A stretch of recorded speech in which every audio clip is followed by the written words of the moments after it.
I'll take us to the second critical choice.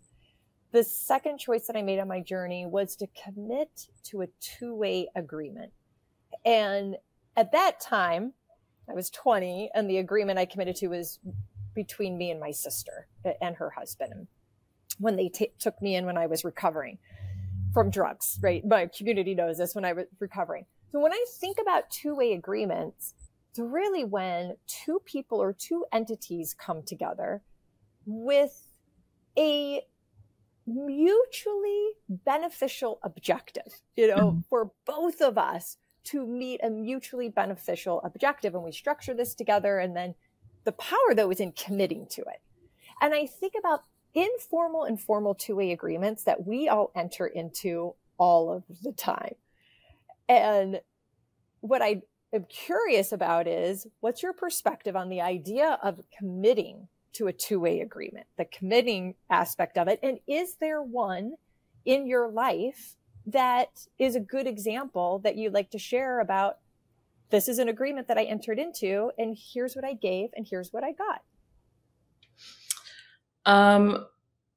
I think, in the first part of my career, it was easy to commit to two-way agreements, right? Because I had more time, and time, is the most valuable resource. But as I advance in my career, I find that more challenging. Like when I was younger, I would volunteer for a lot of things.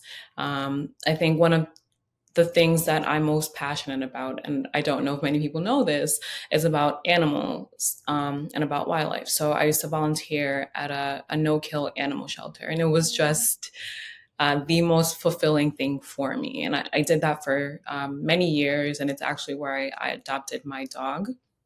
And that's a two-way agreement that I loved, and other volunteer initiatives that I've taken a role in as well. But now I think one of the two-way agreements that I want to focus on, it's a personal endeavor, but it also it's a social impact small business that I have started. And it's a jewelry line that essentially gives back to artisans in developing countries. And a portion of the proceeds goes towards empowering impoverished women.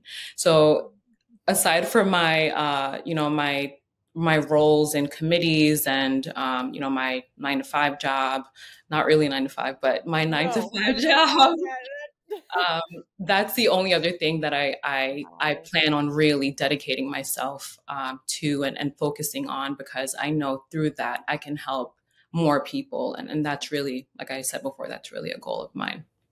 It's awesome. And the acknowledgement on your side that you actually have to commit to it, because especially, and you just said this, I mean, you have your day job, you have your night job, you're on committees, you volunteer in other aspects of creating change just within your community, and you're going to do this. So I believe you will, and there's no doubt. But the being cognizant of, this is an agreement I'm going to commit to, and these are the things, because you're a writer, I think you write things down too. These are the things that I'm committing to. I'm committing to myself on what's going to be done. So. Exactly. Just listen to what she just said, because so much of the commitment is really just in writing something down and saying, this is what I'm going to do, by when, maybe with whom, for what. Exactly. And I should plug my own business. So it's called Riches of St. Hill. If anyone is interested in checking out the pieces, it's at Riches of St. Hill. That's RICHESSTHILL.com. And you should follow on Instagram as well. Yeah, perfect. And I'll put it on there when we... Thank you for joining me for our Choose and Become interview series. You could find this episode and others at trishkendall.com. Just go to trishkendall.com/choose-become-interview-series. Or if you have a question or just want to leave a comment, email me, trish@trishkendall.com.